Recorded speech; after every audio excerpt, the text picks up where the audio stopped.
Deus, somos um.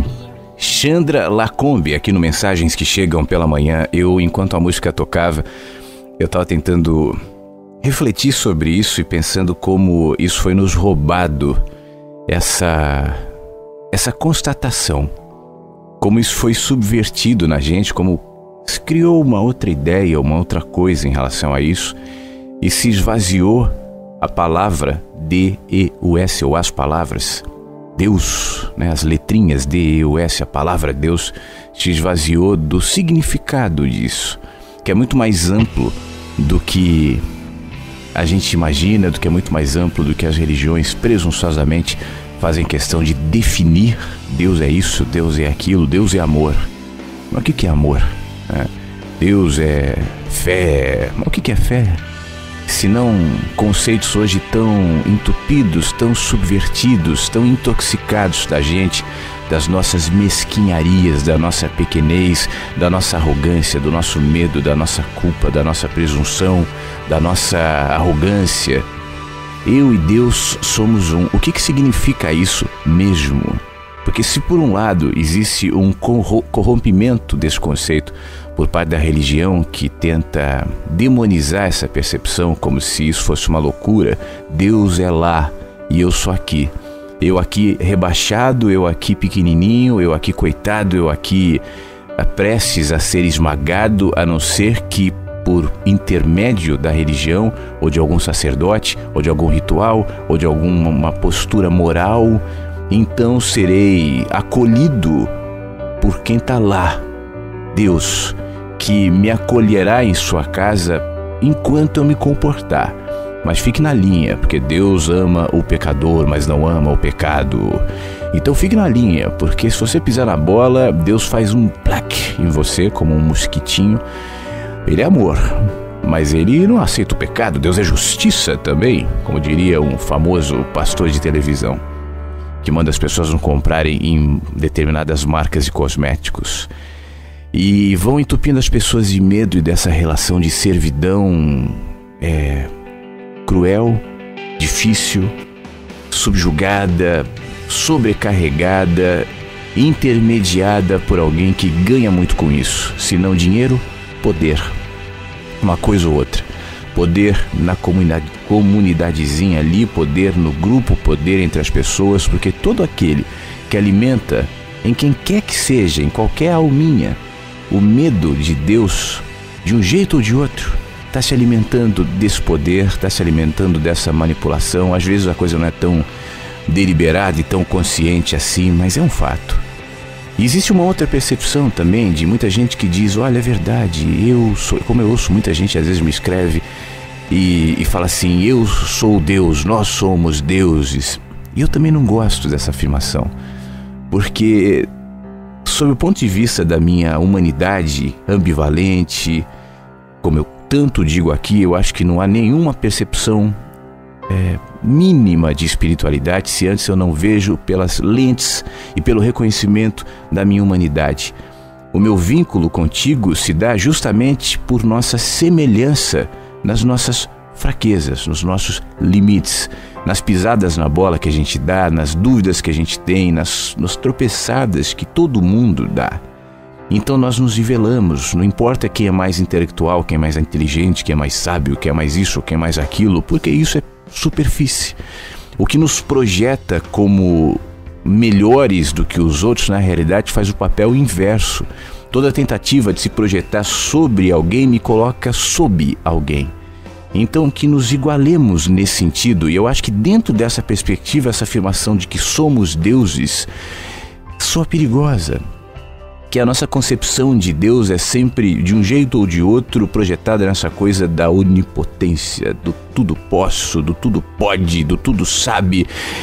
E a nossa interpretação desses conceitos é muito intoxicada dos nossos valores.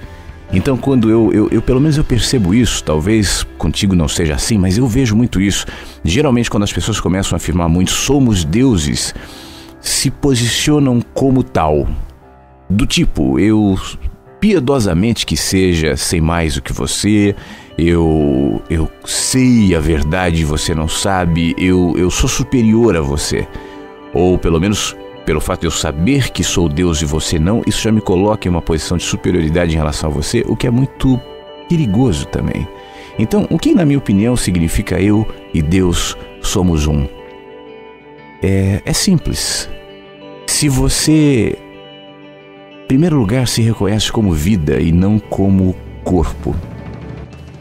Eu estava hoje pensando sobre isso, né? Eu estava tentando imaginar. É um exercício de imaginação. Minhas células, meu sangue, meus órgãos, meu corpo acontecendo do lado de dentro e pensando naqueles batimentos, naqueles movimentos, naqueles fluxos e tentando identificar eu ali, né? E eu não conseguia. Eu não sou o órgão, eu não sou o sangue, eu não sou as células, apesar do meu corpo ser constituído disso. Mas isso muda, né? E o nosso corpo muda, e nós mudamos. E aí eu fico pensando quantos eus existem. Se eu olho para eu há 1 ano, há 10, há 30 anos, ou há 40 quando eu nasci, e vou acompanhando todas as mudanças, todas as fases, todas as transições, quantos eus, física e emocionalmente, psicologicamente, já existiram? E quantos ainda existirão? Em que a gente vai se transformando o tempo todo? No entanto, apesar de todo esse movimento inexorável, a gente se reconhece como eu, a gente se enxerga, e desde que eu comecei a falar até hoje, eu sempre me identifico como eu, né? Ainda que esse eu sejam muitos eus. Então quem sou eu de verdade?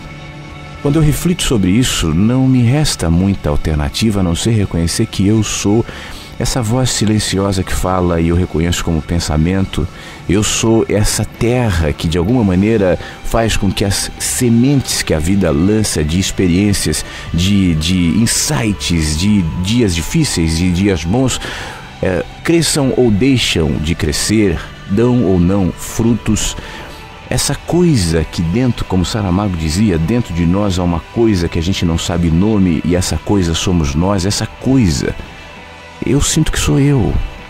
Mas quando eu paro para pensar que você também é essa coisa, que você também não é esse corpo, que você também não são as células, nem o sangue, nem a veia, nem os órgãos, nem o cérebro, nem o coração, nem os órgãos, intestino, rins, não. E o corpo vai perecendo, que a gente pode perder 2 braços, 2 pernas, ainda fica o tronco, e ainda me reconheço como eu verei minha perna apodrecendo ali, se perdê-la, mas a perna não sou eu. Bom, a neurociência diz que eu sou o cérebro, que eu sou o órgão, esse órgão. É uma perspectiva, é uma visão. Eu não consigo muito bem conceber dessa maneira, enfim, mas é uma perspectiva. De qualquer maneira, eu reconheço que tanto eu quanto você, já que não somos os corpos, e já que não somos o sangue, já que não somos a pele, e nem o Flávio, e nem a Josefina, e nem a Marinette, e nem o Clemir, e nem o Cirilo, enfim, então é possível, é provável, é plausível que nós sejamos uma coisa só.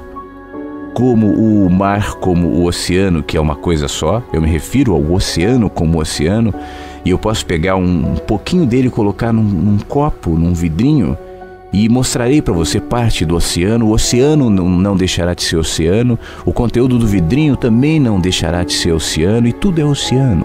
As gotas separadamente também são o oceano. Aliás, o oceano é o ajuntamento, é o coletivo daquelas gotas mesmo. Assim como nós também.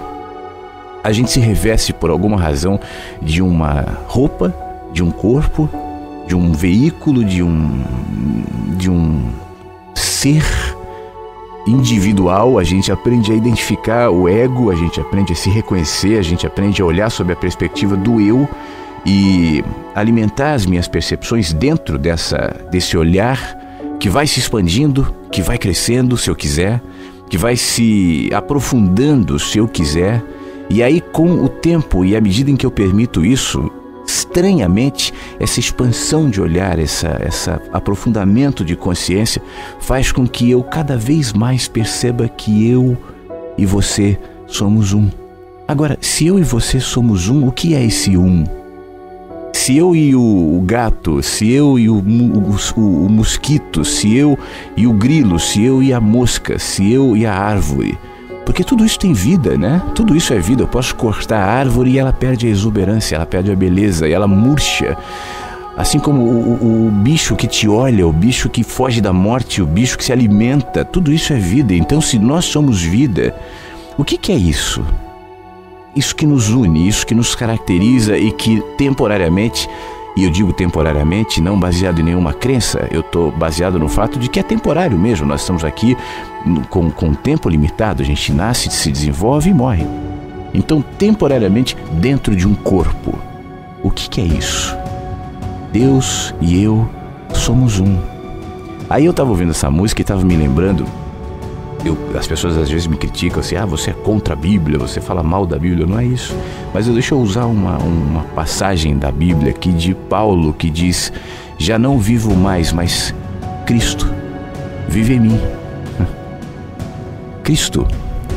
Não estou falando de Jesus, do Jesus de Nazaré, que nasceu em Nazaré, filho de José, Maria. Cristo, o Espírito de Cristo, que habitou em Jesus, Cristo, vive em mim. Deus e eu somos um. E você?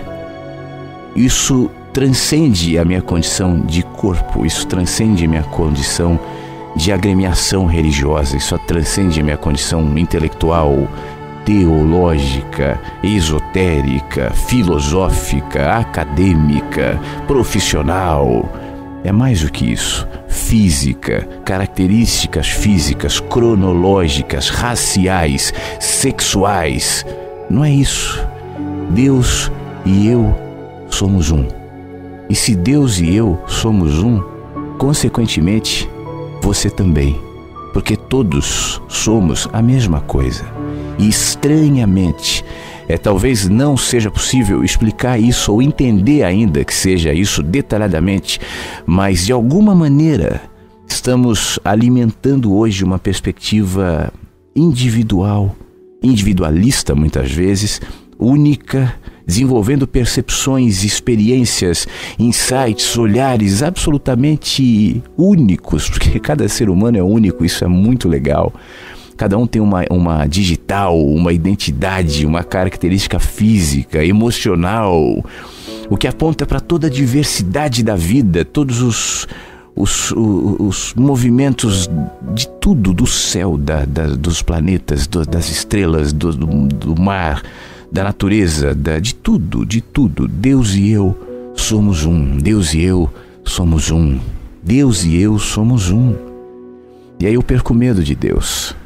E aí eu perco medo de pensar diferente. Aliás, eu perco medo de pensar. Eu perco medo de crer. Eu perco medo de descrer. Eu perco medo dos homens. Eu não consigo mais enxergar nenhum deles como sacerdote. Porque eu sou sacerdote. Você, eu e Deus e você somos um. E aí os sacerdotes são todos aqueles que em simplicidade falam e exalam Deus, o ser mais simples e mais despretensioso que existe, o animal mais simples e aparentemente insignificante que existe.